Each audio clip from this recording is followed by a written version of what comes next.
Sinopsis dari cerita kali ini.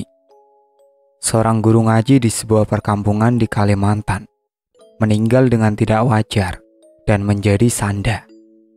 Sang menantu, Indri, sangat penasaran kenapa mertuanya meninggal tidak wajar.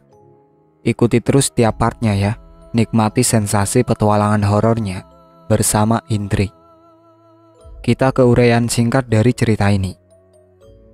Maimunah, atau yang sering dipanggil Mak Mai, adalah seorang guru ngaji di sebuah perkampungan di Kalimantan.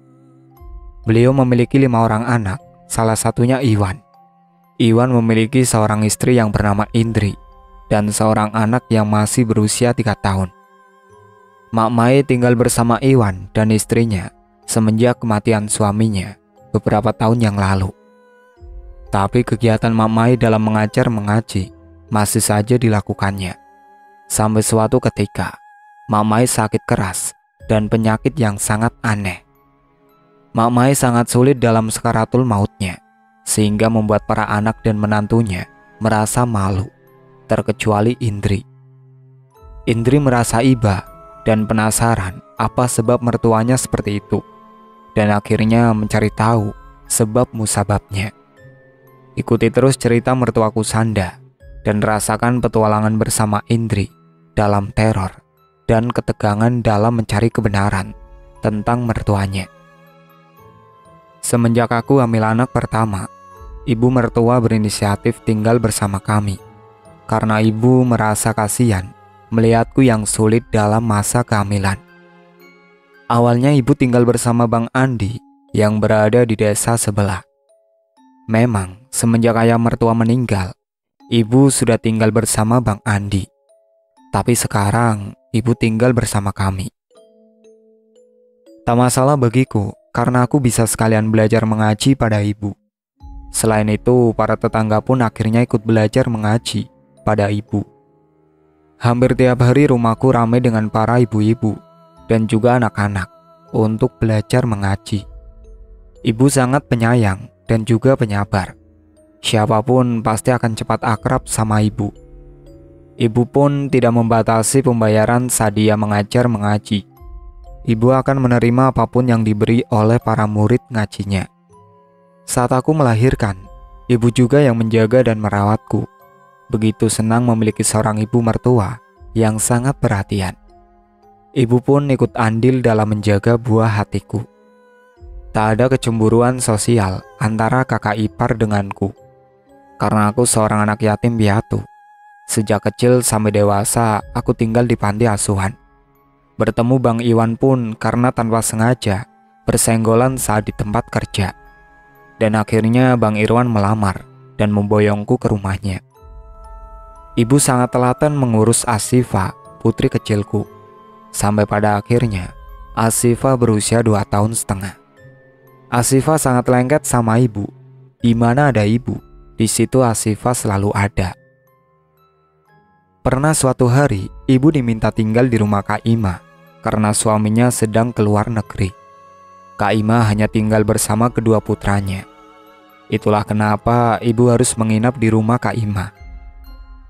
Baru tinggal ibu sehari, Asifa langsung demam.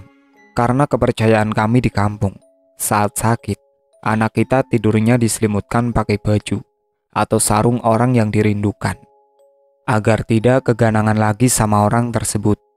Bagi kalian yang belum tahu arti dari keganangan, keganangan adalah rindu atau kangen. Begitulah dengan Asifa, selain dibawa berobat, Asifa juga tidur bersama baju dan sarung neneknya. Teleponku berdering, nampak jelas di layar telepon dari ibu. Halo, Assalamualaikum. Waalaikumsalam. Gimana kabarnya Asifa? Tanya ibu mertua di seberang telepon. Alhamdulillah, sudah agak mendingan bu, setelah tidur bersama baju dan sarung ibu, ujarku. Nanti kalau badan Asifa masih panas, bacakan aja Fatihah 4 ya. Iya bu. Maaf, ibu gak bisa jaga Asifa, karena tempat kakakmu ini sangat jauh. Harus pakai pesawat dulu baru bisa nyampe. Iya bu, gak apa-apa. Salam buat Kak Ima ya. Iya, sudah dulu ya. Jaga Asifah baik-baik. Assalamualaikum. Telepon pun diputus. Aku hanya tersenyum mendengar perhatian ibu mertua yang sangat besar. Sudah setengah bulan ibu menginap di tempat Kak Ima, tapi tak ada kabar. Aku pun lupa karena kesibukanku berjualan online. Entah kenapa hari ini perasaanku tak enak. Tadi malam aku bermimpi ibu memakai baju merah dan makan dengan sangat lahap. Menurut kepercayaan, kalau bermimpi seperti itu, maka akan terjadi sesuatu pada ibu. Dengan membaca bismillah, aku mencoba menghubungi Kak Ima, tetapi teleponku tak diangkat. Apa sebenarnya yang terjadi? Dengan terus berusaha, akhirnya tersambung juga. Tapi yang menerima asisten rumah tangga di tempat Kak Ima. Assalamualaikum, bisa bicara sama ibu, Kak? Waalaikumsalam. Maaf Bu, saya asisten di rumah ini. Bu Ima dan nenek lagi di rumah sakit. Siapa yang sakit? Tanyaku. Nenek, sudah 3 hari yang lalu, ujarnya. Ya sudah, nanti beritahu Kak Ima, suruh telepon aku ya, pintaku pada asisten itu. Iya Bu. Kemudian telepon pun kuputus. Aku langsung memberitahu Bang Iwan kalau ibu sedang sakit di tempat Kak Ima. Saat sedang makan malam, aku agak ragu memberitahukannya. Bang, ibu sedang sakit. Barusan tadi nelpon Kak Ima, ujarku dengan hati-hati. Hah?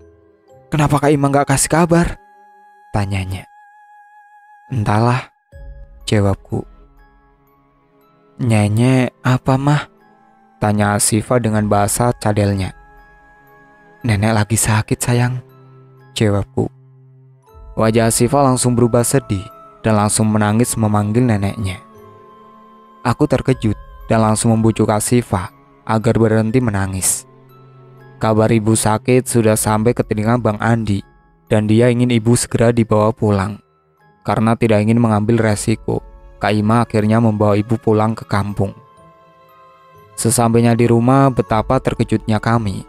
Perubahan ibu sangat drastis. Tubuhnya yang dulu gemuk, kini terlihat sangat kurus.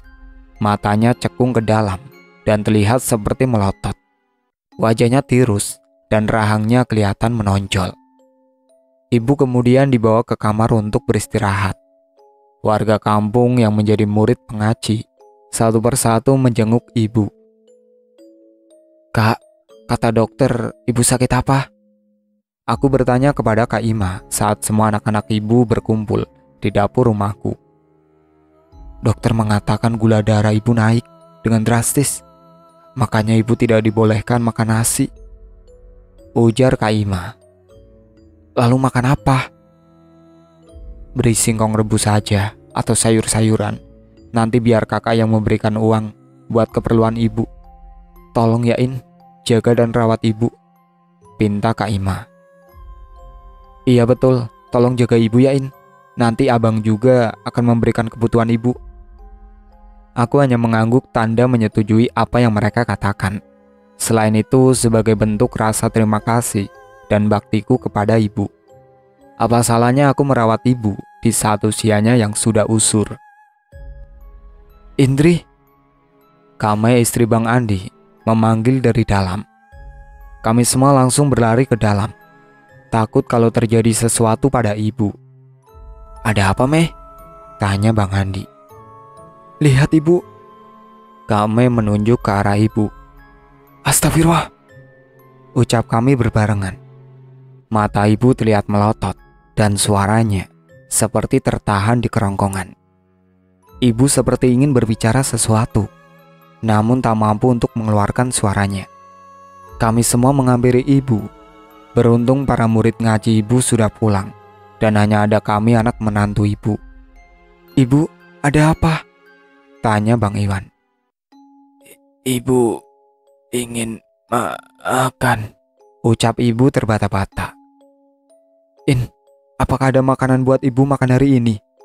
Tanya Kak Mei. Kalau nasi ada Kak, kalau yang lainnya belum ada, sautku. Kalau gitu belikan roti saja buat ibu di warung Acil Salah. ujar Bang Iwan suamiku.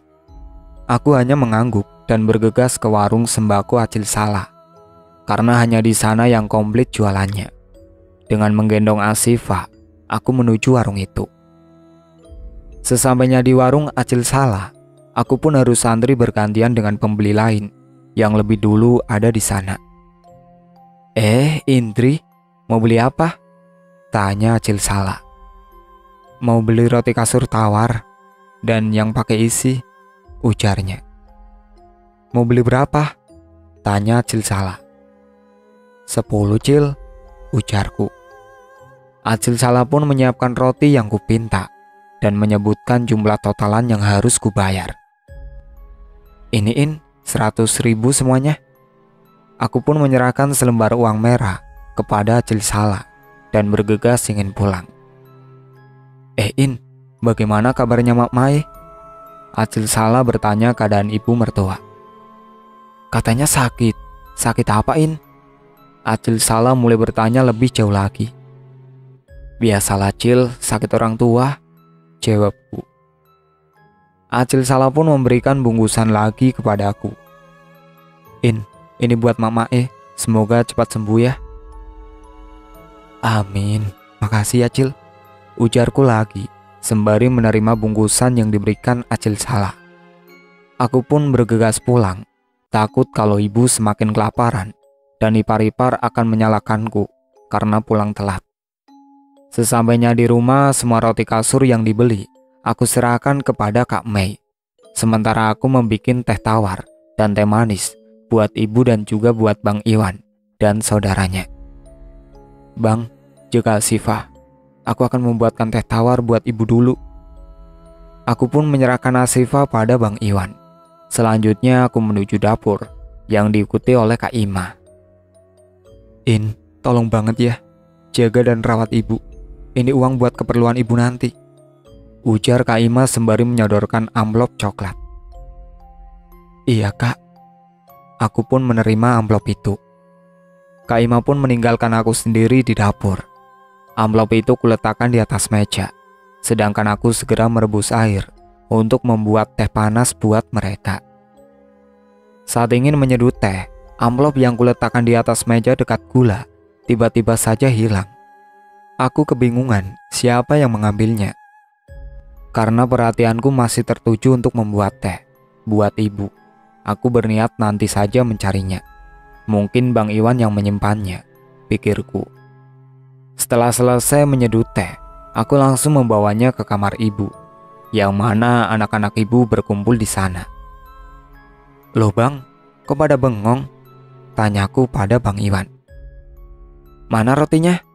Tanyaku lagi. Semua rotinya sudah dimakan ibu, ujar Bang Iwan. Aku begitu terkejut.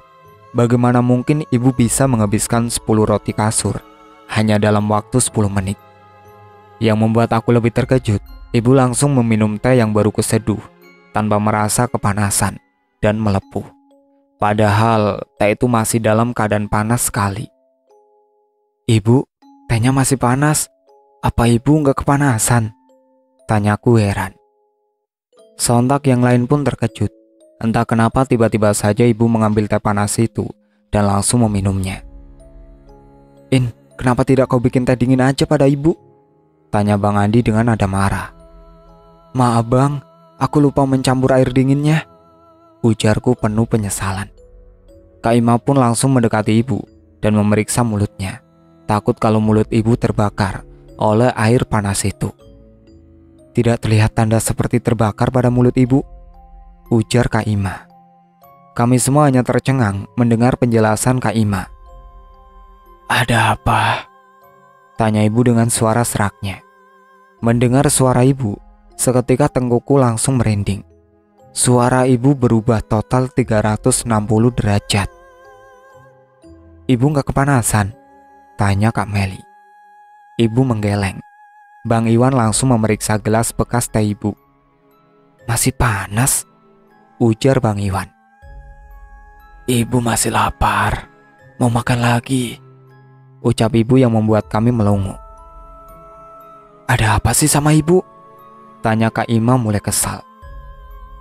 Masa masih lapar setelah 10 buah roti kasur dihabiskan sekaligus? Tambahnya. Ibu hanya lapar saja, kata ibu lagi. Ibu kok makin aneh ya? Besok Ima akan pulang, malu melihat ibu begini, ketus Kak Ima dan meninggalkan kamar yang ditempati ibu. Terlihat bulir bening mengalir di kedua pipi ibu. Ibu terlihat sedih dan menangis. Kameli pun menyusul Kak Ima keluar dari kamar. Maka bertambah sedihlah ibu melihatnya. Indri, Iwan, ibu kami serahkan kepadamu untuk merawatnya. Apapun kekurangan untuk ibu, segera hubungi kami. Kami akan pulang. Bang Andi menitip ibu padaku. Ibu, maaf, Andi harus pulang sekarang. Bang Andi mencium punggung tangan ibu, dan ibu pun membelai lembut rambut anak sulungnya. Tak ada kata yang ibu ucapkan selain air mata yang jatuh di pipinya. Selepas kepulangan abang dan kakak ipar, aku pun bertanya tentang amplop yang sempat hilang di dapur. Bang, apa ada yang menyimpan amplop isinya uang yang dikasih Kak Ima? Tanyaku padanya. Nggak ada, emangnya kamu naruh di mana? Tadi sewaktu di dapur, Kak Ima ngasih amplop itu, lalu kutaruh di dekat gula. Sementara merebus air, kok amplopnya sudah hilang? Kirain abang yang menyimpannya. Terangku panjang lebar. Loh, kalau gitu cek lagi dekat toples gula, ujar Bang Iwan suamiku. Aku pun menuju ke dapur untuk mencari amplop itu, sedangkan Asifa berada di kamar neneknya. Di dapur aku langsung mencari dekat toples gula. Akan tetapi dari kejauhan aku sudah melihat suatu benda di dekat toples gula di atas meja. Loh, ini kan amplop itu. Kok masih ada di sini? Aku kebingungan dan masih bertanya-tanya di dalam hati. Apakah aku lupa atau mataku sudah salah lihat? Batinku. Saat akan masuk kembali ke kamar ibu, kembali aku dikejutkan dengan hilangnya bungkusan yang diberikan Acil Salah. Bungkusan yang tergantung di samping pintu penghubung antara ruang tengah dan dapur. Aku sangat yakin kalau bungkusan itu sudah digantung di situ. Tetapi kenapa sekarang hilang lagi? Apakah Bang Iwan yang membawanya ke kamar ibu? Gimana? Udah ketemu amplopnya? Tanya Bang Iwan saat aku memasuki kamar ibu. Sudah bang, tapi ada yang aneh lagi, ujarku. Aneh apa lagi? Tanya Bang Iwan. Bungkusan yang diberi Acil Salah lenyap entah kemana. Padahal udah aku gantung di pinggir pintu masuk yang ada di dapur, sautku. Emang apa isinya? Setauku roti sih bang. Ya sudah, gak usah dipikirin. Mungkin kamu lupa naruh. Aku hanya terdiam karena tidak ingin berdebat. Cuma kasihan ibu kalau ingin makan nantinya. Aku berpikir sejenak, mungkin akan ke pasar sore ini untuk membeli singkong atau bijalar. Karena dari sore sampai malam akan ada pasar dadakan dekat puskesmas. Saat melirik ke arah ibu, kok seperti ada yang beda. Ibu terlihat semakin mengerikan. Bulu tengkuk pun sempat meremang. Ada apa, In? Kok memandang ibu seperti itu? Tanya ibu. Gak apa bu. Aku gelagapan mendapat pertanyaan ibu seperti itu. Indri cuma mau pamit ke pasar, mau membeli singkong. Kan ibu gak boleh makan nasi, ujarku menjelaskan. Bang, aku pamit mau ke pasar dulu, ujarku berpamitan. Abang juga mau ke pasar? Ada yang ingin abang beli? Ucap Bang Iwan dengan tersenyum. Bu, kami tinggal sendiri nggak apa kan bu? Tanya Bang Iwan. Iya, ibu menjawab dengan suara seraknya yang sedikit menakutkan. Bang Iwan lalu mengambil Asifa dari pangkuan ibu sembari mencium punggung tangannya. Aku pun mengikuti mencium punggung tangan ibu. Kami pamit bu, ujarku. In, Sebentar, tolong sediakan air putih buat ibu terlebih dahulu, pinta ibu. Baik bu, sahutku. Aku menuju ke dapur mengambil air minum untuk ibu, sedangkan Bang Iwan dan Asifa menunggu di halaman depan. Ku ambil teko besar dan mengisinya dengan air putih, kemudian membawanya kembali ke kamar ibu dengan sebuah gelas. Saat akan masuk, mataku tertuju dengan bungkusan yang tergantung di pinggir pintu dapur. Sangat terkejut melihat bungkusan itu masih tergantung di sana. Perhatianku tertuju dengan isi di dalamnya. Isinya sudah ludes. Hanya tersisa bungkusan dan remah-remah roti. Siapa yang telah memakannya? Pikirku. Lalu tangan ini meraih bungkusan itu, dan ternyata ada lendir-lendir yang menempel di plastik hitam itu. Lendir apakah ini? Gumamku penuh kebingungan. Ku jinjing plastik hitam itu dengan jari dan memasukkannya ke dalam tempat sampah. Ku cuci tangan bersih-bersih agar lendir itu tak menempel di jemari. Setelah itu, masuk kembali ke kamar ibu dengan membawa teko yang berisi air putih. Mah, ayo cepetan. Bu, Indri dan Bang Iwan berangkat ke pasar dulu, pamitku. Bang Iwan memanggil dari luar. Dengan terburu-buru, aku keluar sekaligus pamit dengan ibu. Bang, ayo jalan, ujarku. Bang Iwan menyalakan skuter dan kami pun membelah jalan menuju pasar dadakan yang buka pada malam hari. Pasar yang sangat ramai, bermacam-macam dijual di sana. Tujuan pertamaku adalah membeli singkong dan umbi jalar. Selain itu, aku juga membeli jajanan khas daerah. Tiba-tiba, ada keributan di salah satu lapak tempat menjual jajanan kue khas. Loh, mana nih jualanku satu nampan? Penjual itu terlihat kebingungan. Di mana Julak menaruhnya? Tanya penjual lainnya. Di sini, ujarnya sambil menunjuk tempat di sampingnya. Semua teman sesama penjual pun ikut mencari jualan ibu itu. Bahkan mereka bingung karena tidak mungkin ada yang bisa membawa nampan berisi kue itu tanpa terlihat. Aku pun ikut menghampiri penjual kue itu. Ibu itu kelihatan sedih karena kehilangan jualannya.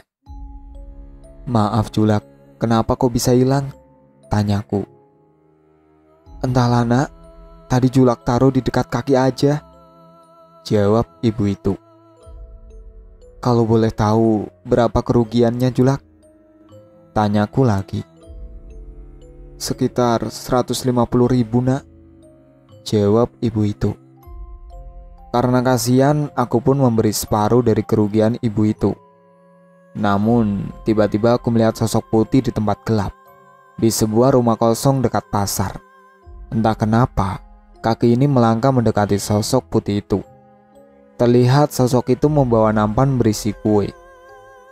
Jangan-jangan dia yang mencuri jualan Julak tadi, gumamku. Kulihat dengan sekejap, makanan yang ada di tangannya langsung ludes, masuk ke dalam mulut. Aku benar-benar terkejut dan tak menyangka siapa sebenarnya sosok putih itu. Saat sosok itu berbalik arah, ternyata wajah itu seperti ibu. Hanya saja yang membedakan adalah wajah itu sedikit agak lebih besar dan lebar, serta rambutnya acak-acakan. Sedangkan ibu di rumah tidak selebar dan sebesar itu. Walau agak mulai kusut rambut ibu dan mulai agak acak-acakan. Aku terkejut, tanpa sadar aku terus mundur dan tiba saja terinjak kaki pembeli yang ada di situ. Nak, hati-hati, nanti jatuh nih jualan orang, ujar ibu tersebut. Maaf Cil, sahutku. Ada apa nak? Kok wajahmu pucat? Tanyanya kemudian.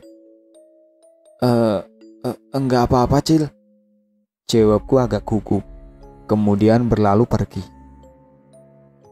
Sempat kulirik arah rumah kosong itu, dan di sana sudah tak nampak lagi sosok tersebut. Aku langsung mencari Bang Iwan dan ingin menceritakan semua yang kulihat.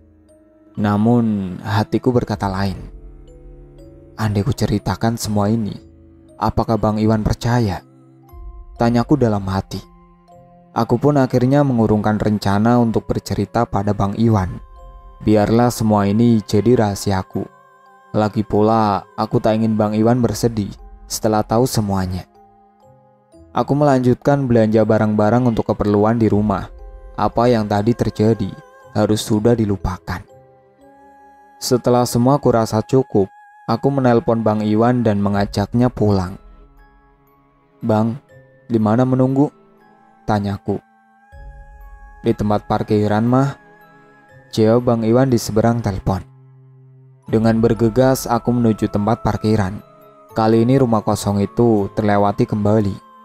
Walau ada di tengah keramaian pasar, tetapi tetap saja membuat tengkuku merinding. Mencoba melirik tempat itu lagi, tak terlihat apapun di sana.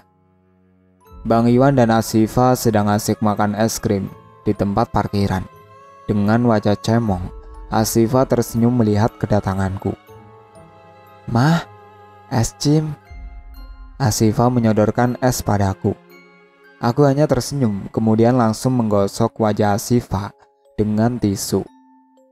Bang, ayo kita pulang. Kasihan ibu di rumah sendirian, ujarku. Bang Iwan hanya mengangguk dan menyalakan skuter metiknya. Kami pun pulang dengan membawa seabrek belanjaan untuk persediaan di rumah. Baru saja sampai dan akan masuk, ibu tiba-tiba memanggil. Indri, ibu mau makan, teriak ibu dari dalam kamar. Iya bu, sahutku. Bang, tolong angkatkan semua belanjaan ini, taruh di meja makan semuanya, ujarku pada Bang Iwan. Aku menggendong Asifa masuk ke kamar ibu. Ibu tersenyum, walau senyum itu terlihat semakin menakutkan. Asifa sama nenek dulu ya. Mama mau mengambilkan makan buat nenek dulu, ujarku pada si kecil. Asifa mengangguk, kemudian naik ke atas ranjang neneknya. Sementara aku langsung menuju dapur mengambil kue yang dibeli buat ibu. Mah, banyak sekali beli singkong sama ubinya, ujar Bang Iwan. Persiapan buat ibu bang, kan ibu gak boleh makan nasi atau yang banyak mengandung gula, nanti semakin tinggi gula darah ibu. Aku mengingatkan Bang Iwan. Oh iya ya, istriku emang pintar, rayu Bang Iwan sambil mencubit hidungku. Aku masuk membawa beberapa roti tawar ke kamar ibu, sedangkan Bang Iwan langsung memainkan gawainya di ruang tengah. Ini bu, roti tawarnya. Ibu gak boleh makan yang manis-manis ya. Ibu hanya mengangguk dan langsung memakan roti itu. Baru kali ini melihat ibu memakannya, aku melongo dan mataku terfokus hanya pada ibu. Ada rasa ngeri dan juga jijik melihatnya. Begitupun Asifa, dia terdiam melihat neneknya makan seperti orang kesurupan. Roti kasur tawar sebanyak 5 buah dimakan ibu hanya dalam beberapa menit. Ibu mau minum, ucapan ibu menyadarkanku dari kebengongan. Iya bu. Kamu kenapa kok gugup begitu? Tanya ibu lagi. Enggak apa bu, Indri ambilkan airnya, sautku. Saat akan menuang air, ternyata air yang disiapkan sebelumnya telah habis. Indri ngambil air ke dapur dulu bu, ucapku. Aku keluar dari kamar ibu dan akan mengambil air di dapur.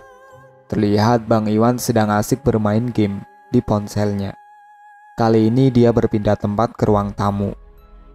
Saat baru berdiri di pintu dapur, penghubung ruang tengah dan dapur, aku kembali melihat sosok yang mirip dengan ibu. Sosok itu mengacak-acak barang belanjaanku. Seketika aku berteriak, Bang Iwan! Selanjutnya aku pun tak sadarkan diri. Saat sadar, aku sudah berada di kamar. Wajah Bang Iwan tampak khawatir. Asifah pun terlihat menangis. Terus terang, walau usia Asifah sudah hampir 3 tahun, tapi ia masih menyusu padaku. Sangat sulit untuk membuatnya berhenti menyusu.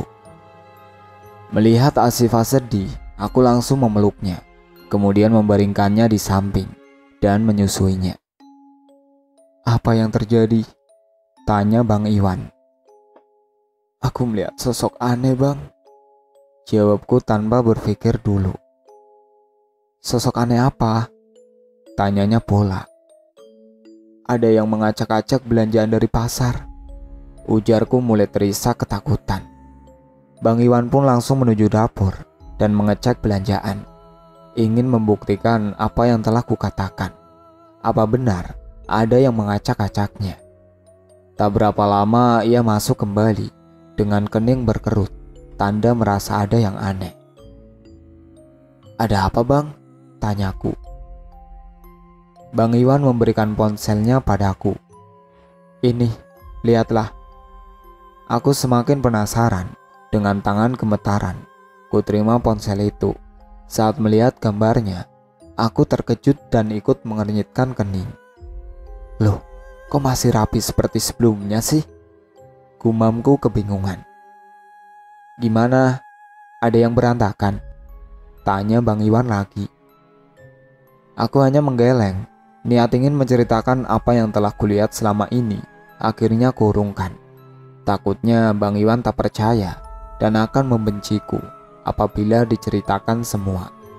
Apalagi ibu seorang guru ngaji, gak mungkin kalau sosok itu adalah ibu. "Kamu kenapa sih? Kok bisa pingsan gitu?" tanya Bang Iwan lagi. "Mungkin capek aja, Bang." Akhirnya aku berbohong apa yang telah dilihat barusan. "Ya sudah, kamu beristirahat aja dulu. Sekalian tidurkan Asifah, biar abang menyimpan belanjaan di lemari." "Iya, Bang. Jangan lupa tanyakan ibu ingin makan atau enggak," saranku padanya. Bang Iwan pun keluar dari kamar, sedangkan aku menyusui sekaligus menidurkan Asifah. Masih terasa jelas saat melihat sosok itu mengacak-acak belanjaan kami dari pasar di atas meja. Siapakah sebenarnya sosok itu? Karena lelah, akhirnya tertidur bersama Asifah. Aku terbangun ketika mendengar dengan jelas suara sendok beradu di atas piring. Terfikir, mungkinkah Bang Iwan sedang makan di dapur? Karena tadi memang tidak sempat makan malam. Benar, Bang Iwan tidak berada di sampingku. Aku melangkah keluar kamar dan menuju dapur. Namun aneh, Bang Iwan pun tak kujumpai di sana. Lalu, apakah yang barusan terdengar hanyalah ilusi semata? Aku bergidik ketakutan dan langsung berlari ke kamar untuk melanjutkan tidur. Aku tidak lagi menemui hal-hal yang aneh lainnya. Lagi-lagi, kejadian aneh terulang. Bang Iwan sedang tidur di samping Asifah. Bukankah barusan Bang Iwan tidak ada di kamar? Kepala pun terasa berdenyut kencang mengingat kejadian aneh yang menimpa. Segera aku kunci pintu kamar dan langsung berbaring di samping Asifah, melanjutkan tidur yang sempat terganggu. Baru saja terlelap, adzan subuh sudah berkumandang. Kugoyangkan tubuh Bang Iwan agar bangun dan segera melaksanakan sholat 2 rakaat. "Bang, bangun, sudah subuh, cepetan sholat sana." Bang Iwan terlihat menggeliatkan tubuhnya, seakan enggan untuk bangun. Walau sedikit agak malas, aku melangkahkan kaki ke dapur. Saat akan masuk ke kamar mandi, terlihat Bang Iwan sudah keluar dari sana. "Loh Bang, kan abang masih di tempat tidur," ujarku. "Apaan sih? Aku udah bangun duluan dari kamu. Tadi rencananya setelah mandi, baru membangunkanmu," jawab Bang Iwan yang membuatku tampak kebingungan. "Cepat mandi, setelah itu baru sholat." Sebenarnya Bang Iwan yang asli yang mana sih? Gumamku sembari bergidik. Kejadian semakin hari semakin aneh. Apakah aku harus menemui Ustadz dan menceritakan semua keganjilan ini. "Indri, cepat kemari!" Bang Iwan berteriak dari dalam kamar ibu. Aku langsung berlari menemui Bang Iwan yang berteriak. Dari nada suaranya dia seperti dalam kecemasan. Sesampai di kamar ibu, aku terkejut. Sepertinya ibu kesusahan dalam bernafas. Matanya melotot, lidah terjulur, dan wajahnya seperti tambah melebar. "Indri, cepat panggil Pak Ustadz," ujar Bang Iwan. Dengan secepatnya aku raih jilbab dan memasangnya. Kemudian berlari ke masjid yang tidak jauh dari rumah untuk menemui Ustadz dan meminta bantuannya. Sesampainya di masjid, para jamaah baru saja selesai sholat subuh dan masih melakukan zikir. "Assalamualaikum, Pak Ustadz. Maaf mengganggu. Saya mau minta tolong. Ibu mertua lagi kritis. Kami kebingungan," ujarku. "Waalaikumsalam," saut Pak Ustadz dan para jamaah. Melihat kebingunganku, Pak Ustadz meminta salah satu jamaah menggantikannya, kemudian mengikutiku menuju ke rumah. Sesampainya di rumah, Pak Ustadz langsung kuantar ke kamar ibu. Dan astagfirullah, Pak Ustadz mengucapkan istighfar karena terkejut melihat keadaan ibu. Mata melotot seperti ingin keluar karena mata itu sudah terlalu cekung. Mulut menganga dan mengeluarkan suara yang tak enak. Suara yang tertahan di tenggorokan dan seperti suara sapi yang habis disembelih. Tubuhnya pun kejang-kejang dan tangannya memegang pada leher. "Sejak kapan ibumu seperti ini?" tanya Pak Ustadz. "Sudah hampir 1 minggu ibu seperti ini, Pak Ustadz. Tapi ini yang lebih parah," jawab Bang Iwan. "Apa kalian tahu penyebab seperti ini?" "Gak tahu. Ibu dari dulu hanya seorang guru ngaji. Lagi pula ibu selalu patuh pada ayah. Itulah saya heran kenapa bisa seperti ini." Bang Iwan terlihat sangat sedih melihat keadaan ibu. Pak Ustadz kemudian meminta segelas air untuk diberikan kepada ibu. Aku bergegas ke dapur mengambil air yang diminta Pak Ustadz. Setelah itu menyerahkannya kepada beliau. "Kalau bisa, panggil saudara kalian agar berada di sini sebelum terlambat," ucap Pak Ustadz kemudian. Aku baru teringat dengan itu semua. Kenapa tidak dari tadi menelpon mereka? Bukankah mereka juga anak-anak ibu? Kurai gawe dan mencari nama mereka di kontak ponsel. Telepon tersambung. Agak lama telepon baru diangkat Bang Andi. "Halo, assalamualaikum Bang." "Waalaikumsalam. Ada apain?" "Abang bisa nggak ke rumah Indri segera? Ibu kritis Bang." "Gak bisa, abang sibuk." Ketus sekali Bang Andi menyaut, padahal yang sakit ibunya. "Oh gitu ya Bang. Tapi..." Telepon langsung diputus oleh Bang Andi. Aku hanya mengelus dada dengan perlakuannya.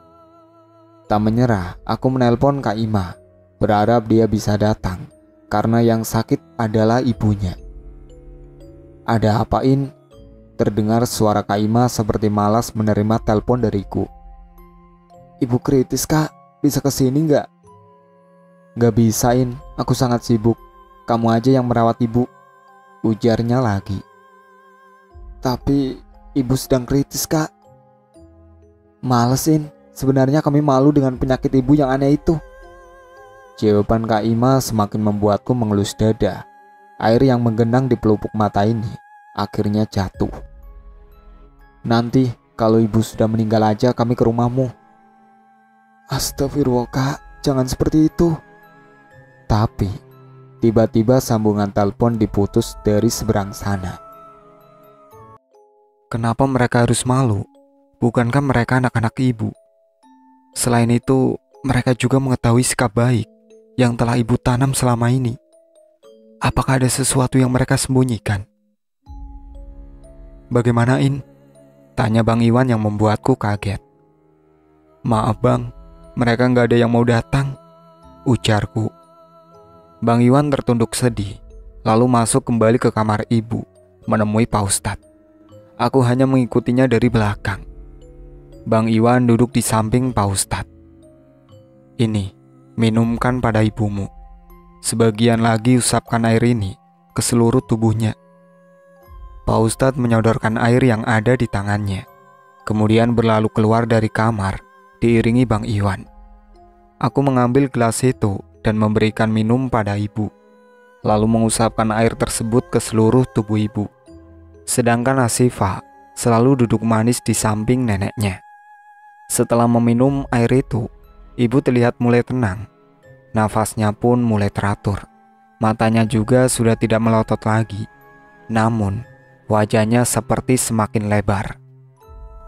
Kasihan ibu, keadaannya seperti ini. Dua anaknya tidak mau menemui. Gumamku lirih. Setelah ibu kelihatan tenang, aku menyusul Bang Iwan keluar kamar. Kuajak Asifah keluar dan menggendongnya. Nanti, kalau ada apa-apa lagi, segera berikan air ini, ucap Pak Ustadz sembari memberikan sebotol air, lalu pamit pulang. Terima kasih Pak Ustadz. Bang Iwan menerima sebotol air itu.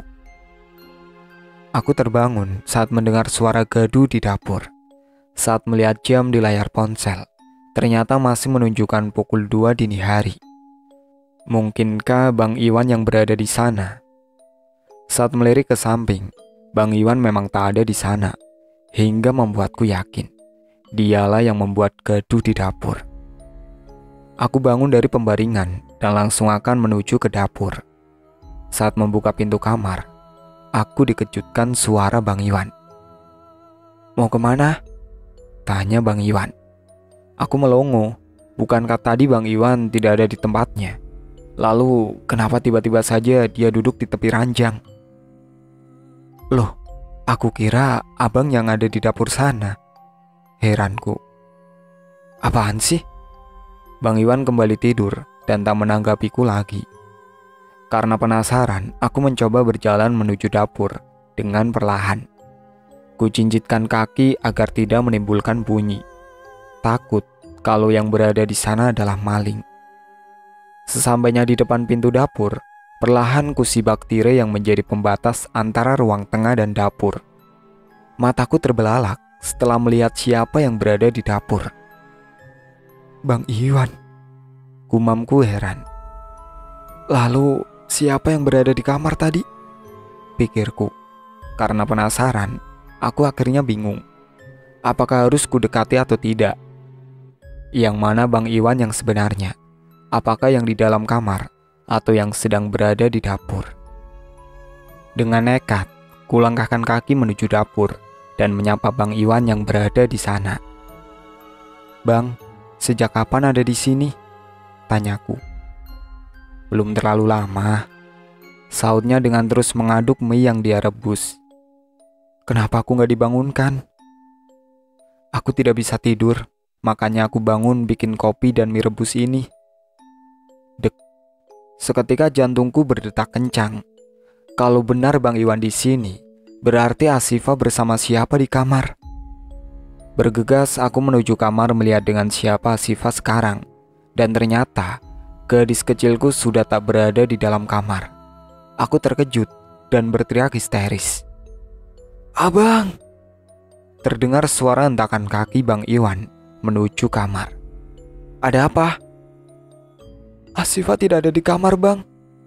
Jawabku dengan air mata yang mulai luluh. Hah? Bang Iwan terkejut. Kok bisa kamu tinggal sendiri? Aku pun menceritakan kejadian aneh yang baru saja dialami. Yang mana saat mendengar suara ribut di dapur dan seseorang yang menyerupai Bang Iwan. Takutnya Asifah diculik oleh makhluk halus. Ya sudah, ayo kita cari Asifah, ucap Bang Iwan. Dengan air mata yang berlinang, aku dan Bang Iwan mencari Asifah. Mulai dari luar sampai ke dapur dan kembali lagi keluar dan teras. Tetapi Asifah tetap tak kutemukan. Air mata semakin deras membasahi pipi. Tak tahu lagi harus mencari kemana. Bang, bagaimana ini? Tanyaku dengan isak tangis. Coba kita cari lagi di semua sudut. Mungkin kita terlewat mencarinya tadi, ujar Bang Iwan. Atau bagaimana kalau kita minta tolong pada warga saja untuk mencari Asifah, Bang? Usulku. Iya, tapi kita cari sekali lagi. Kalau tak ketemu, baru minta bantuan warga untuk mencarinya, tutur Bang Iwan. Aku mengangguk. Lalu kami mencari Asifah di setiap sudut rumah. Bahkan sampai mencari di dalam kaleng beras. Mungkin saja makhluk itu menyembunyikannya di sana. Merasa tidak menemukannya, kami pun berinisiatif meminta bantuan warga. Air mataku tak henti-hentinya mengalir. Ya sudah, kita minta bantuan warga saja. Ini kan sudah jam 3:30. Sebentar lagi subuh. Pasti mereka sebagian sudah ada di musola, ucap Bang Iwan. Iya Bang, aku pamit dulu sama ibu, biar gak mencari kita. Lalu aku masuk ke kamar ibu untuk pamit. Tetapi saat berada di kamar, benar-benar terkejut melihat apa yang berada di sana. Asifah sedang duduk di samping neneknya yang seperti sedang meregang nyawa. Mata ibu terlihat sangat melotot. Abang! Aku berteriak nyaring. Seketika Bang Iwan masuk dengan tergesa setelah mendengar teriakanku. Ada apa? Aku menunjuk tangan ke arah Asifah dan ibu. Hah? Ibu? Bang Iwan langsung memeluk ibu. Kemudian membimbingnya mengucapkan kalimat syahadat. Dengan air mata yang mengalir, Bang Iwan terus menuntun ibu agar mampu mengucapkannya. Ibu mengembuskan nafasnya yang terakhir setelah bisa melafadzkan syahadat. Walau hanya syahadat Tuhan, ibu meninggal tepat jam 4 sebelum adzan subuh. Tangis pun pecah. Aku langsung menggendong Asifah yang tadi duduk di samping ibu. Sedangkan Bang Iwan menuju musola, memberitahukan bahwa ibu sudah meninggal. Tidak berapa lama, beberapa tetangga dan murid-murid mengaji ibu sudah datang untuk melayat. Walau masih subuh, mereka tetap datang dan membantuku mempersiapkan segala keperluannya. In, sudah kasih kabar sama iparmu? Tanya Bu Mona, tetangga yang cetar membahana di kampung kami. Belum, jawabku. Cepat beritahu mereka, ntar kamu yang disalahin loh. Yang lain ikut menimpali. Aku mengambil gawe yang ada dalam saku gamis dan menelpon kakak-kakak iparku. Entah apa yang ada dalam pikiran mereka sampai mengucapkan kalimat yang tak pantas sebagai seorang anak. Padahal ibu sangatlah baik dan rendah hati. Kedua kakak iparku mengatakan, apabila mereka terlambat maka pemakaman ibu gak perlu ditunda, karena tidak baik kalau mayit terlantar. Dimanapun, kalau orang tua meninggal, apalagi itu ibu kita, pastilah menunggu ahli warisnya untuk pemakaman. Tapi ya sudahlah, kalau itu keinginan mereka. Hanya satu yang membuat aku sakit mendengarnya. Mereka bilang malu mempunyai ibu yang sesaat sebelum kematiannya sudah menjadi sanda. Aku bingung, dari mana mereka tahu akan hal itu? Bukankah hanya aku yang melihat penampakan ibu? Itu pun aku masih tak yakin, atau ada yang tahu tentang semua ini. Jenazah ibu masih di dalam kamar. Aku dan beberapa tetangga langsung menuju ke dapur untuk mempersiapkan segala sesuatunya. Sebagian dari mereka mencari pandan. Beruntung, pandan tumbuh subur di belakang rumah. Ditambah lagi daun suci yang tumbuh di samping tanaman pandan. Sementara aku membantu para ibu-ibu di dapur, Asifah aku titipkan pada murid-murid mengajinya ibu. Saat itu mereka sedang berbincang sesuatu, sepertinya sangat serius. Ternyata mereka sedang membicarakan ibu. Mungkin tak tahu kalau aku sudah ada di samping mereka. Nak Indri, maaf kalau kamu mendengar pembicaraan kami tentang mertuamu, tetapi itu benar adanya. Mereka terlihat seperti tak enak setelah melihat kehadiranku. Aku hanya tersenyum walau dipaksakan. Ternyata selama ini sebagian warga sudah mengetahui kalau ibu menjadi sanda. Iya, makhluk misterius berbaju putih seperti Miss Kunti. Namun, memiliki beberapa perbedaan. Makhluk itu selain seperti kuntilanak, juga memiliki wajah yang lebar dan besar melebihi wajah normal, dengan rambut yang acak-acakan menutupi sebagian wajahnya yang rusak. Makhluk itu disebut warga sebagai Sanda, makhluk yang sering menampakkan wujudnya padaku. Menurut mama itu, ibu mertua bisa menemui mereka saat pulang dari musola. Kadang waktu menimba air di sumur, karena sebagian warga ada yang tidak menggunakan mesin untuk menyedot air di sumur. Mungkin salah satu yang pernah ditemui ibu itulah yang mengatakan pada kedua iparku. Aku hanya bisa menghela nafas mengingat perkataan mereka. Tak berapa lama Bang Iwan datang bersama Ustadz Ridwan dan Umi, serta jamaah di musola. Umi dan anggotanya lah yang akan mengurus jenazah ibu. "Di mana jenazah ibumu?" tanya Umi. "Di kamar, mari Aku mengajak Umi dan 3 anggotanya. Saat memasuki kamar, segera aku beritahukan keadaan yang sebenarnya kepada Umi. "Astagfirullah." Umi terkejut saat membuka kain jarik penutup tubuh ibu. "Semoga Allah mengampuni segala dosa-dosa Mak Mae." "Amin," ucap kami berbarengan. "Bagaimana dengan kakak iparmu?" Umi bertanya. Aku hanya menggeleng sedih, tetapi berharap mereka masih bisa datang sebelum ibu dimakamkan. "Semoga mereka sempat datang, ujarku. Perlahan pintu kamar terbuka. Bang Iwan berdiri di depan pintu dan memanggilku. Segera mendekatinya dan bertanya, "Ada apa, Bang?" "Bagaimana Bang Adi dan Kak Imah?" Aku menggeleng dan menceritakan semuanya. Bang Iwan tertunduk sedih. Terpancar sedikit amarah di wajah itu, karena ibu tak dihargai oleh kedua kakaknya. Aku hanya memberi semangat dan membuatnya yakin kalau kedua kakaknya pasti sempat menghadiri pemakaman sang ibu. Bang Iwan lalu pamit keluar menemui para pelayat yang sudah mulai banyak di halaman rumah. Aku menutup kembali pintu kamar. Saat badan berbalik arah, aku dikejutkan sosok yang berdiri di sudut kamar ibu, dekat lemari tuanya. "Astagfirullah, Ibu." Pekiku tertahan. "Ada apa, In?" tanya Umi. "Enggak apa, Aku hanya menggeleng. "Lalu kenapa kau berteriak seperti itu?" Aku tertunduk, bingung mau mengatakan apa. Kemudian Umi menghampiri dan menenangkanku. Beliau mengatakan untuk bersabar dalam menghadapi kejadian ini. Umi juga bingung kenapa ibu bisa setragis ini meninggalnya. Kata Umi, sejak muda ibu orangnya baik, gak pernah jahat sama orang. Sama suami pun selalu menurut.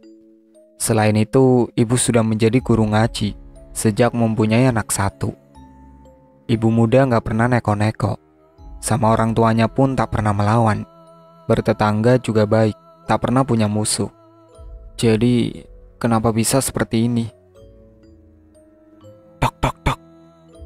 Suara ketukan pintu membuat aku dan Umi terkejut. "Siapa?" tanyaku. "Nak Indri, air untuk memandikan jenazah sudah siap." Suara seseorang di luar kamar memberitahukan persiapan pemandian jenazah.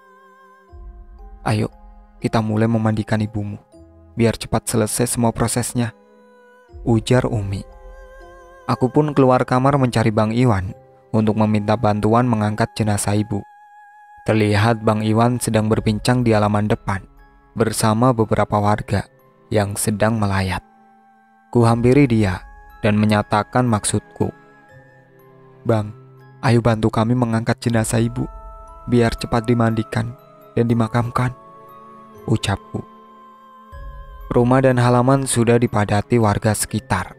Rumah kami yang tidak terlalu besar kini sesak penuh dengan orang-orang yang melayat. Halaman rumah pun sudah penuh.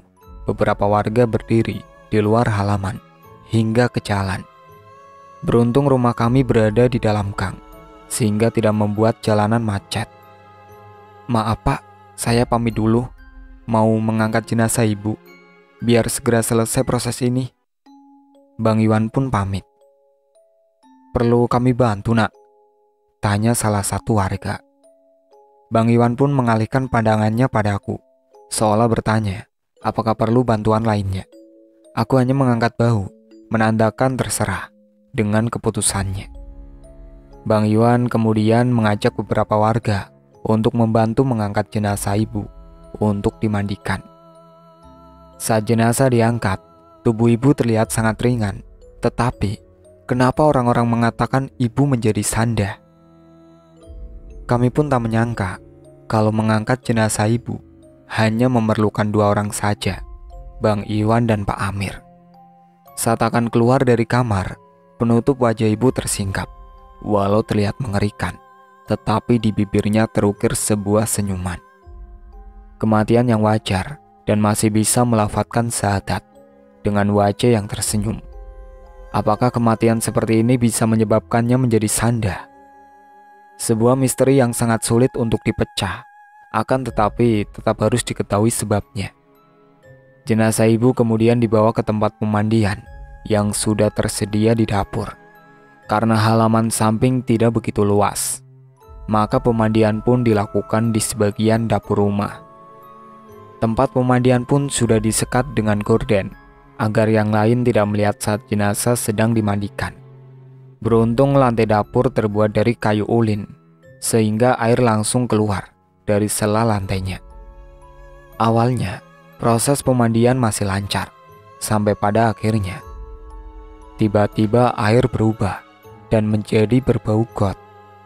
Umi terkejut dan meminta yang lain untuk tidak menceritakan hal ganjil ini. Namun, karena bau yang menyengat, maka para ibu-ibu yang ada di dapur bisa mencium aroma tidak sedap tersebut. Bau apa ini?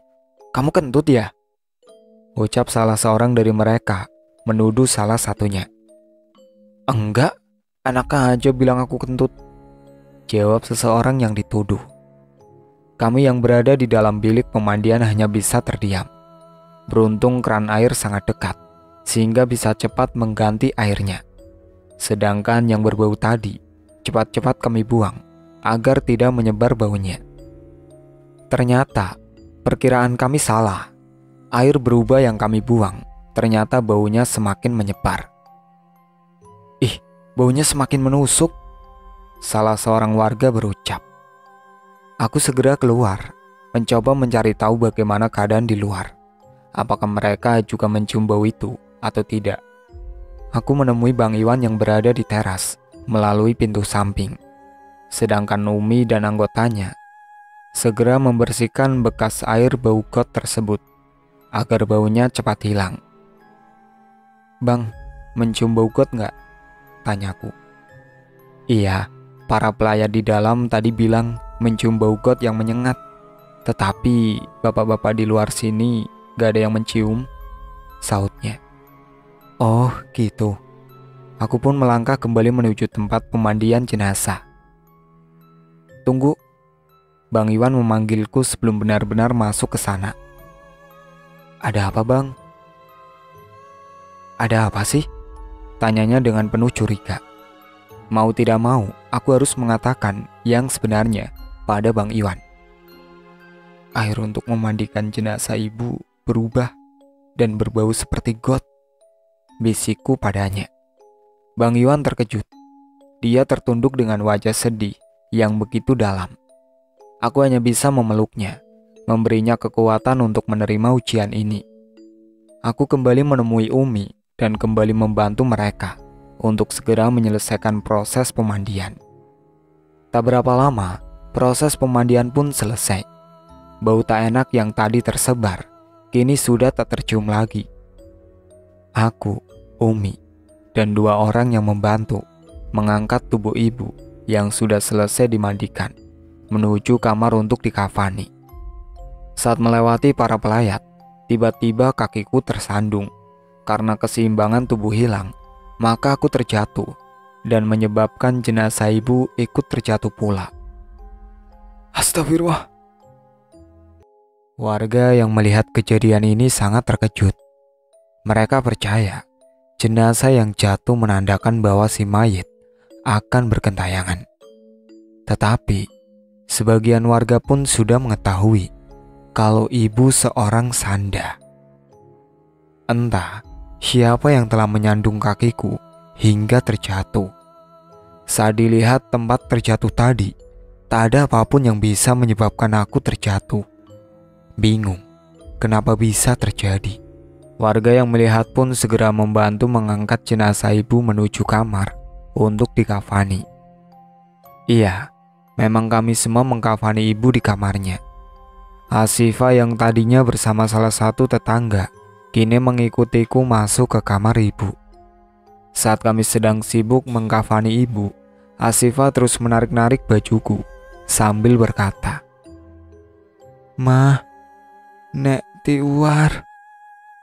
Aku benar-benar tak mengerti apa yang dikatakan Asifah. Karena sibuk ikut membantu mengkafani, aku kira Asifah mengatakan neneknya sudah meninggal. Ternyata dugaanku salah.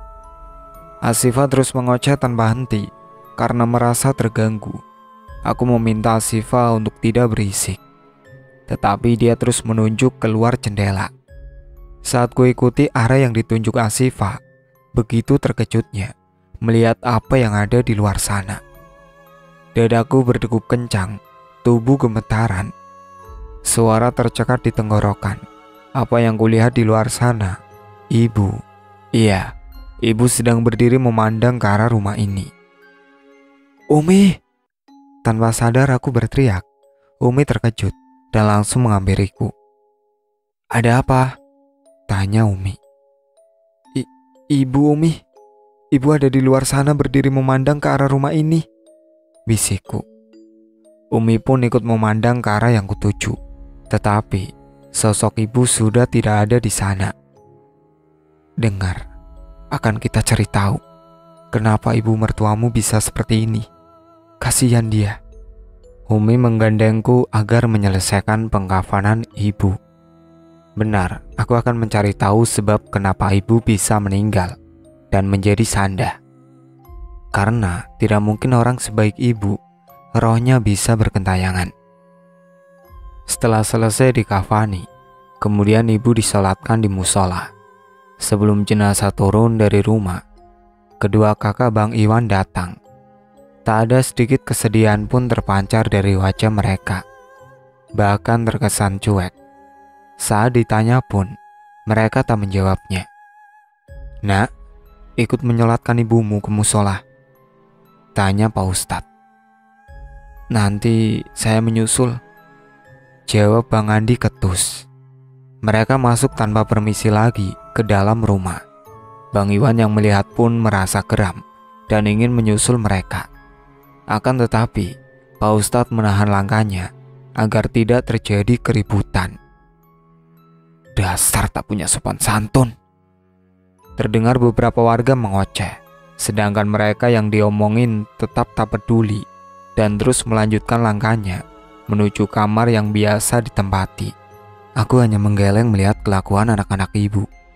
Kalau memang benci sama ibu, sebaiknya tidak usah datang sekalian, agar tidak membuat malu keluarga. Selesai disolatkan, jenazah ibu segera dibawa ke pemakaman umum yang tidak jauh dari rumah. Melihat rombongan sudah menuju ke pemakaman, aku menawarkan pada Kak Ima untuk ikut atau tidak.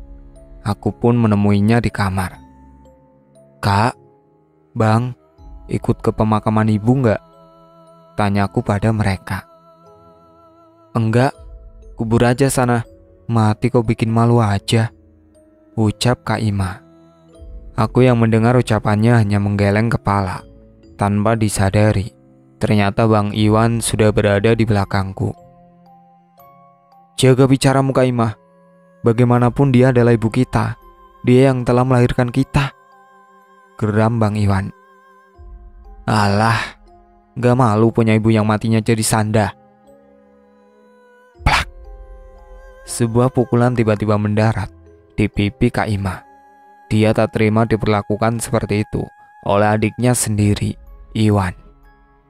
"Kurang ajar kamu Iwan, berani sama kakakmu sendiri," teriak Kak Ima, yang membuat para pelayat lainnya berkumpul menyaksikan pertengkaran itu.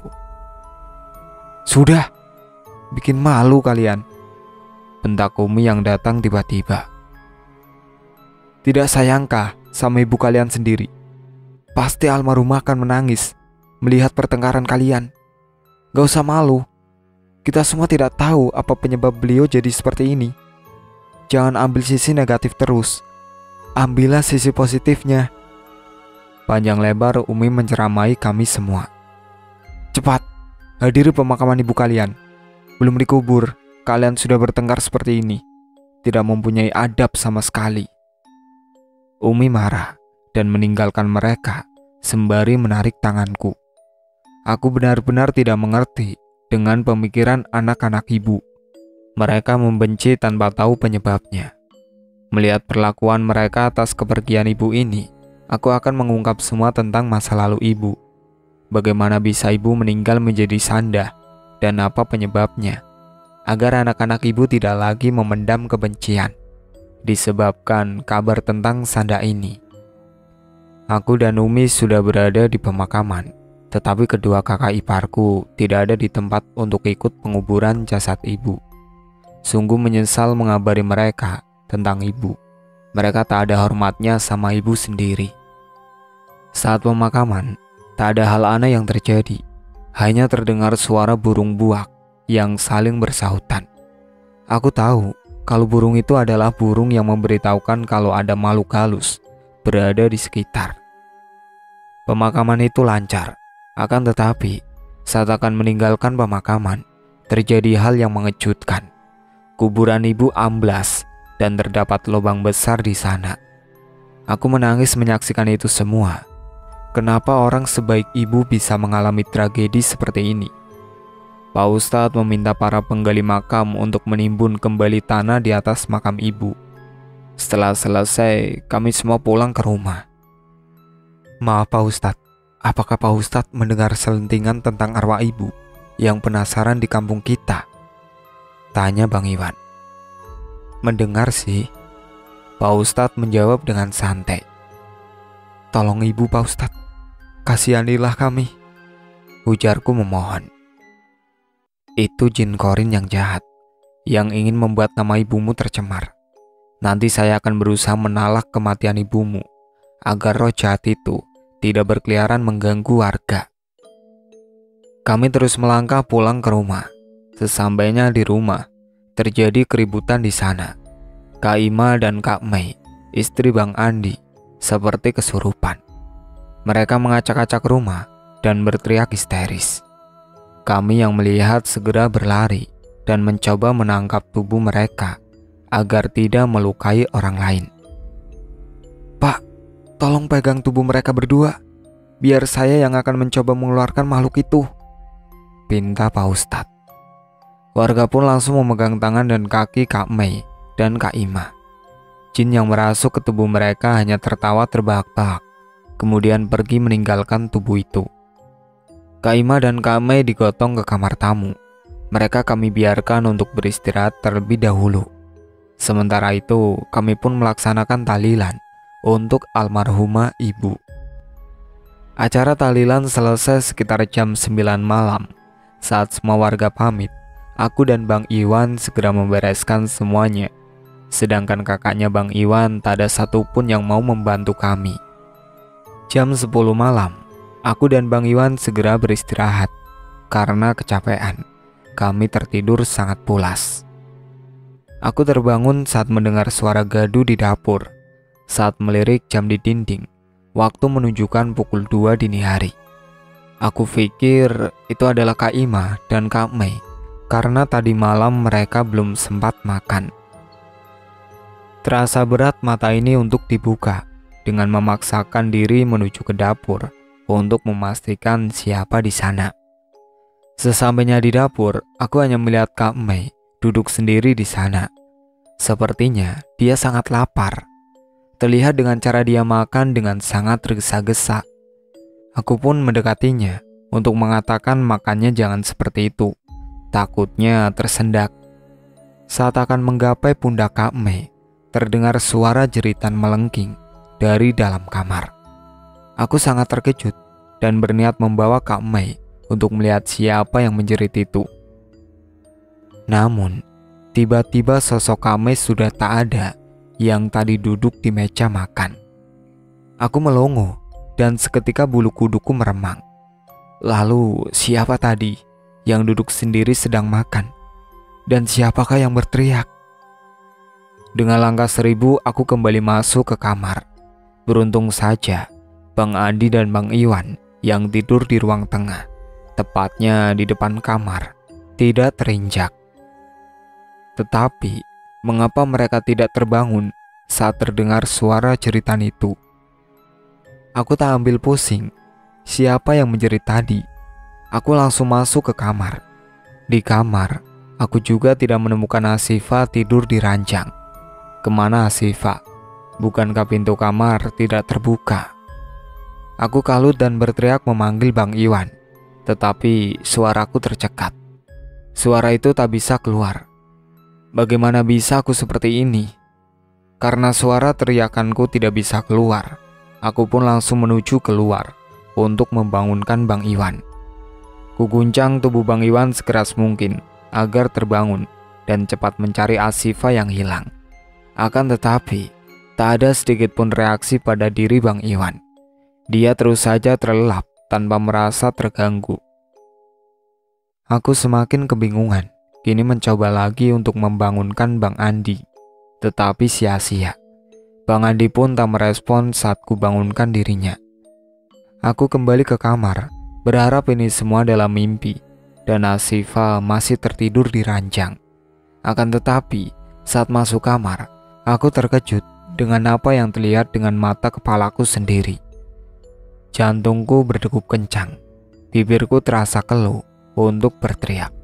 Di sana, di sudut kamar itu. Ibu, pekiku tertahan. Terlihat ibu sedang menyusui Asifah. Ngeri, aku merasa sangat ngeri melihat itu semua. Asifah disusui oleh hantunya ibu. Memang, dulu sebelum ibu meninggal, Asifah emang sering menyusu sama ibu. Walau tak ada air susunya, kalau bahasa kami, menggulat. Karena Asifah sangat dekat sekali dengan neneknya. Namun kali ini aku merasa ngeri dan merasa jijik karena ibu sekarang sudah meninggal dunia. Ibu, tolong kembalikan Asifah pada kami. Ucapku penuh gemetaran. Ibu memandangku sangat tajam, tidak mengerti apa maksud tatapan itu. Yang aku takutkan, ibu akan membawa Asifah. Perlahan dalam hati terus kulafatkan ayat-ayat suci semampuku yang aku bisa. Ibu terus memandangku, lalu meletakkan Asifah di atas tempat tidur. Dengan gemetaran, perlahan ku melangkah mendekati Asifah. Saat tubuhnya disentuh, terasa dingin dan berlendir. Spontan saja aku berteriak memanggil Bang Iwan. "Bang, cepat kemari!" teriakku dengan keras sekali. Entah kenapa, Bang Iwan langsung menerobos masuk bersama kakak-kakaknya. "Ada apa, Indri? Kok kamu teriak kenceng banget di tengah malam begini?" Bang Iwan terlihat cemas. "Tahu nih, gak tahukah ini masih dini hari?" sewot Kak Ima. Aku masih shock dengan kedatangan ibu, tetapi aku tak ingin mereka tahu dan tambah membenci ibu. "Ini tadi Asifah gak ada di kamar saat aku kembali dari toilet." Aku berbohong, walau dengan terbata-bata. "Alah, kamu tuh gak lihat aja. Atau jangan-jangan tadi hantu ibu yang mengambilnya? Kan Asifah dekat banget sama ibu," ujar Kak Mei, istri Bang Andi, dengan sinisnya. Aku melotot tajam padanya, walau kenyataan apa yang dikatakan Kak Mei benar adanya. Akan tetapi, aku tetap menyimpan semua itu agar nama baik ibu tetap terjaga. Jin Korin jahat itu ingin merusak reputasi ibu sebagai guru mengaji. "Kak, tolong jaga mulutnya. Walau bagaimanapun beliau adalah ibu mertua kita," ucapku penuh tekanan. Kame dan Kak Ima pun berlalu pergi, Masih sempat kata yang tidak mengenakan keluar dari mulut mereka. Nggak level punya ibu seorang hantu. Ketus mereka disertai cekikikan. Aku hanya mengurut dada melihat perlakuan itu. Tekadku sudah bulat. Aku harus meminta bantuan Pak Ustadz untuk menalak ibu agar jiwa yang sudah mati tidak bangkit kembali. Selain itu, aku juga harus mencari sebab musabab kenapa beliau bisa meninggal setragis ini. Saat matahari sudah bersinar seujung tombak, aku sudah berberes-beres membersihkan dapur dan menyiapkan sarapan pagi. Selanjutnya aku membersihkan kamar ibu, karena siang nanti semua kakak ipar akan pulang ke rumah mereka masing-masing.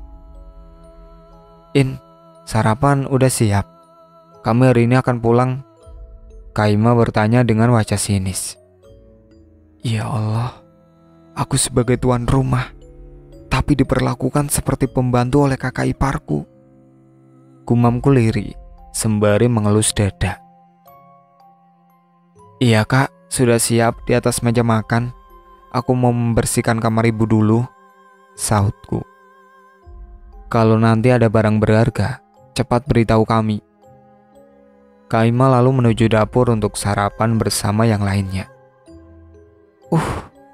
Sudah urusan harta nomor 1, mereka menerimanya, ucapku lirih, gemes dengan sikap mereka.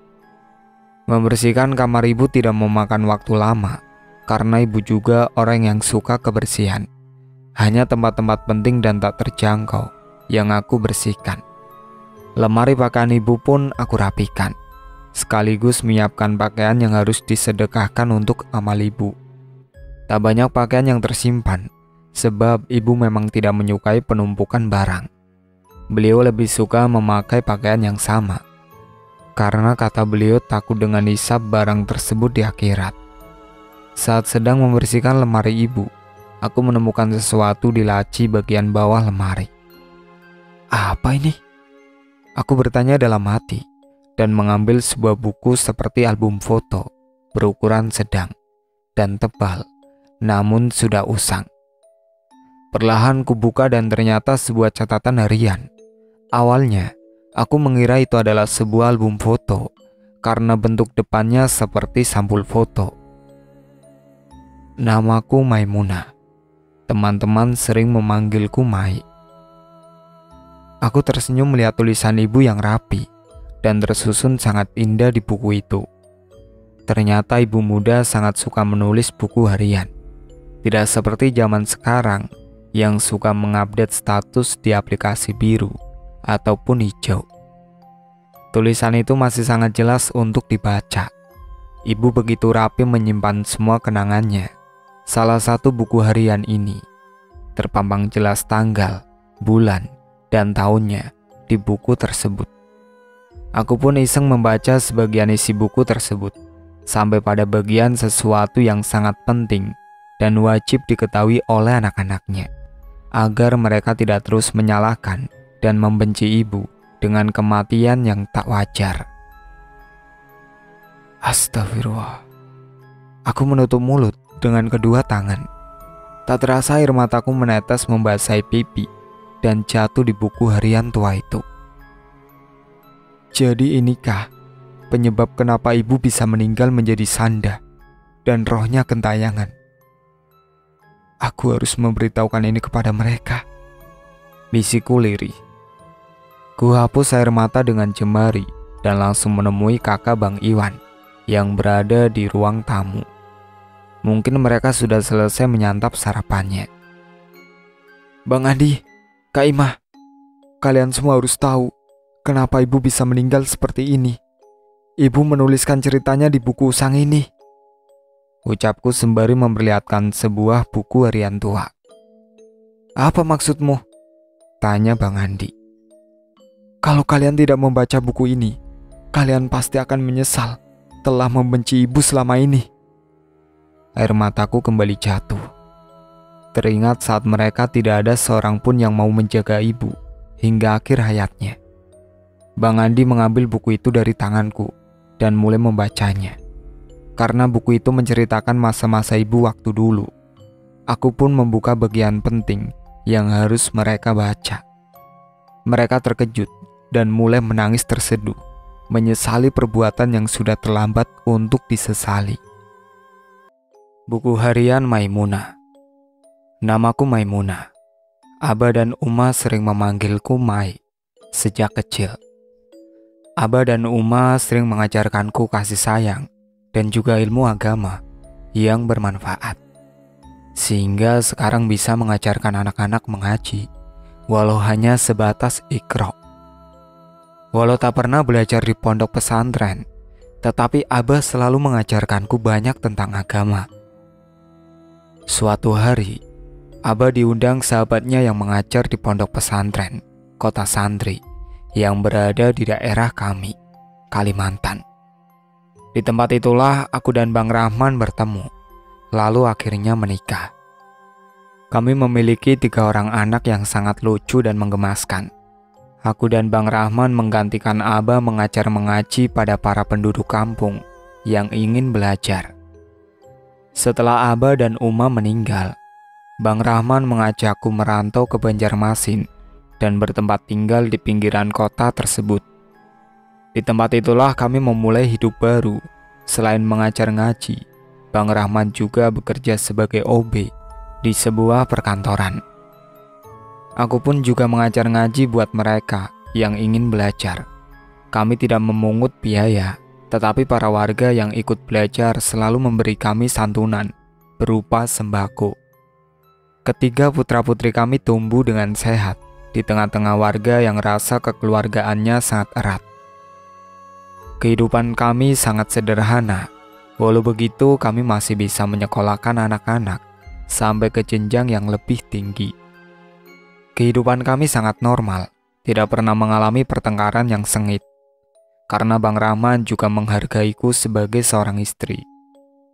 Makan dan minum Bang Rahman sangat kuperhatikan. Bang Rahman tipe seorang suami yang suka masakan rumahan. Hanya sesekali kami makan di luar. Selain kami harus berhemat untuk masa depan anak-anak, pemasukan kami pun hanya pas-pasan.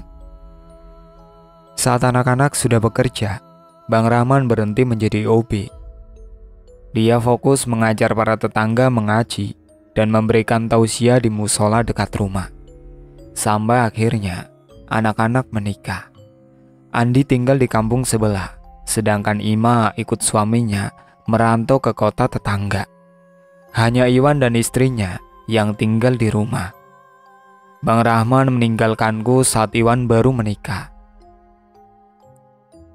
Saat Indri, istri Iwan, melahirkan, aku sangat senang dan ikut menjaga anaknya, sehingga Asifa sangat dekat denganku. Terpisah sedikit pun Asifa menjadi sakit, sedih sekali mendengarnya. Namun aku juga tidak menyangka dengan apa yang terjadi. Tiba-tiba saja tubuhku drop. Kata dokter penyakit gulaku tinggi, padahal sebelumnya aku tidak memiliki riwayat penyakit itu. Dari situlah aku mulai menyadari apa yang sedang menimpa. Berusaha untuk membaca dan mengamalkan beberapa bacaan Al-Quran agar tidak terjadi sesuatu yang buruk. Saat mulai menyadari apa yang sedang menimpa, berharap bisa kembali ke kampung halaman, tinggal bersama Iwan dan Indri. Harapan itu akhirnya menjadi kenyataan. Aku pun akhirnya kembali ke tempat tinggalku. Di kampung aku bisa meminta bantuan para ustadz. Selain itu, aku tidak ingin makhluk itu mengganggu warga. Aku memikirkan semua kesalahan tentang masa lalu. Apakah ada kesalahan sehingga makhluk itu ikut nempel di jiwaku?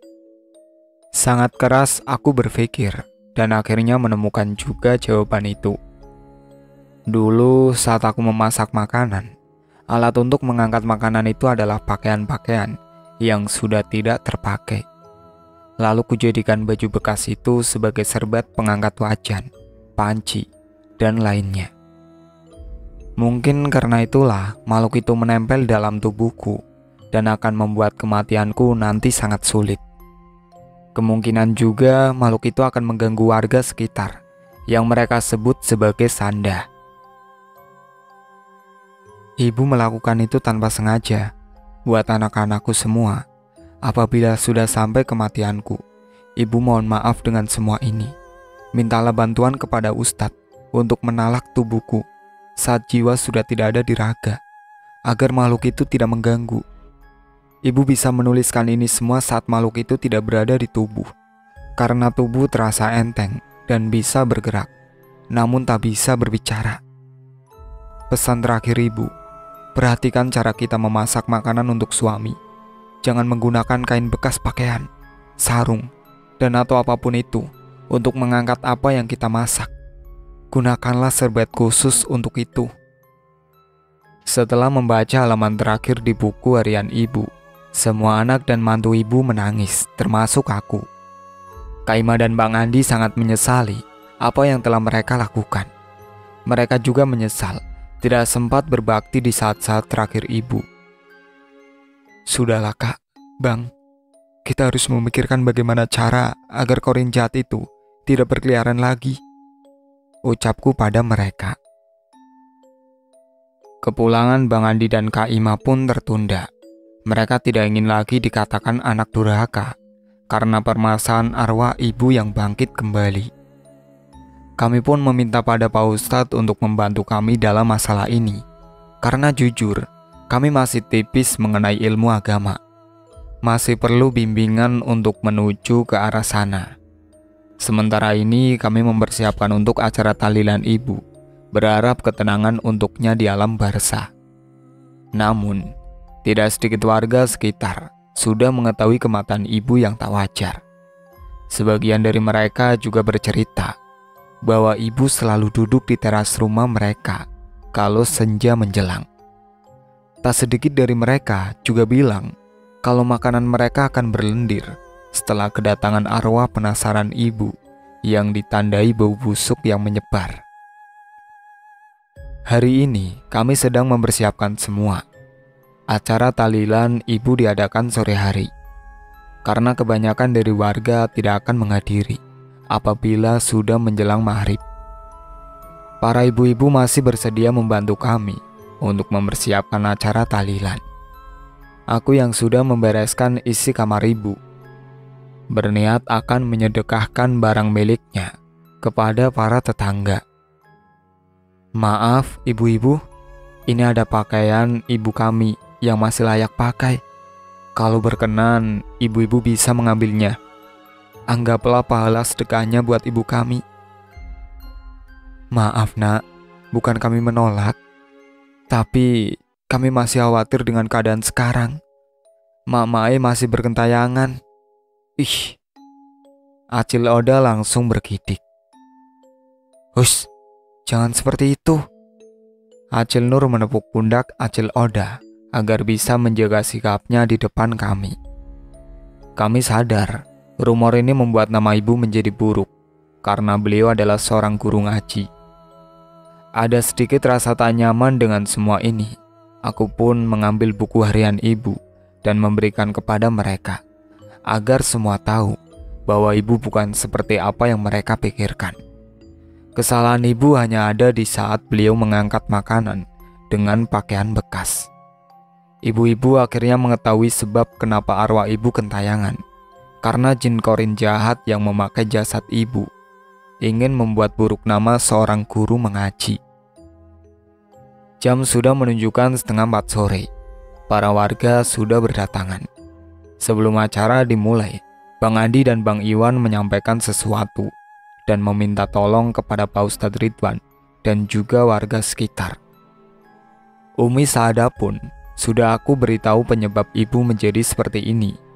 Beliau sangat sedih setelah mengetahuinya, karena ibu adalah sahabat dekat Umi saat masih muda dulu.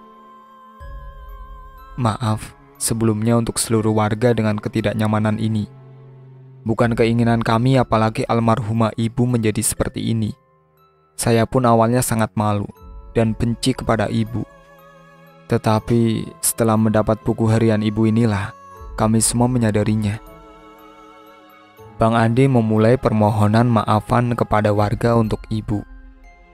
Dengan isak tangis, Bang Andi menjelaskan semuanya, sembari menceritakan tentang buku harian ibu dan memperlihatkannya.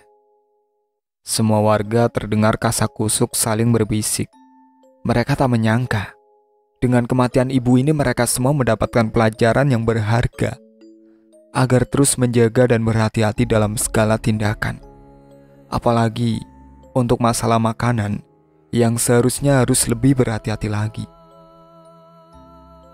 Sore ini, selain kita mengadakan acara tahlilan, saya akan mencoba menalak Mama E agar arwahnya tidak berkentayangan lagi.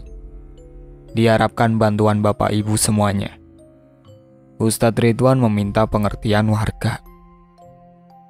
Baik Pak Ustadz, kami siap membantu, sahut beberapa warga yang disetujui warga lainnya. Sore ini kami mengadakan tahlilan hingga menjelang senja. Kami terus membaca ayat-ayat suci Al-Quran. Sedangkan Ustadz Ridwan bersama Pak RT dan beberapa warga lainnya menuju ke pemakaman umum tempat ibu dikebumikan. Saat senja seperti inilah, arwah ibu akan keluar dari kuburnya. Di saat itulah waktu yang tepat untuk menangkap jin jahat yang menyerupai sosok ibu. Namun, karena penasaran, aku mengajak Bang Iwan dan Bang Andi menyusul Ustadz Ridwan dan yang lain. Sebab penasaran dengan cara bagaimana mereka bisa menalak kematian ibu agar tidak mengganggu warga sekitar. Bang Iwan dan Bang Andi menyetujui usulku. Kami pun menuju pemakaman dengan tergesa-gesa agar tidak terlambat melihat proses tersebut. Sesampainya di makam, kami melihat Ustadz Ridwan meletakkan sebuah botol di atas pusaran ibu. Beliau terus membaca ayat-ayat suci untuk mengeluarkan jin jahat yang ikut bersemayam di jasad ibu.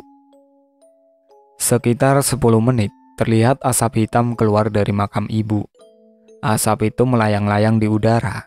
Ustadz Ridwan mengambil air dalam botol kecil di sakunya. Air itu beliau cipratkan ke arah asap hitam tersebut. Terdengar suara lolongan melengking, menyayat hati. Aku beristighfar. Begitupun dengan Bang Andi dan Bang Iwan. Astagfirullah. Tak terasa, air mata ini jatuh membasahi pipi. Berharap Ustadz Ridwan bisa mengatasi ini semua. Suara yang menyayat itu memanggil nama kami, kemudian menjauh dan menghilang dengan disusul masuknya asap hitam itu ke dalam botol yang ada di atas makam ibu. Ustadz Ridwan segera menutup botol itu. Alhamdulillah, beruntung kita segera menalak kematian Mama E agar jin jahat itu tidak mengganggu warga dan mencoreng nama baik Mama E, ujar Pak Ustadz. Botol ini biar aku yang menyimpan dan membuangnya ke hutan, lanjut Ustadz Ridwan. Alhamdulillah. Kami semua yang menyaksikan pengurungan jin jahat itu mengucapkan hamdalah. Setelah jasad ibu ditalak, Bang Andi dan Kak Ima berencana pulang setelah tahlilan yang ke-40. Barang-barang ibu pun sudah bisa kami sedekahkan kepada warga dan diterima dengan penuh sukacita, termasuk para murid ngaji ibu. Itulah akhir cerita Mertuaku Menjadi Sanda yang ditulis oleh Kak Kansa Azhara. Sekian dari saya. Sampai jumpa lagi di cerita baru berikutnya.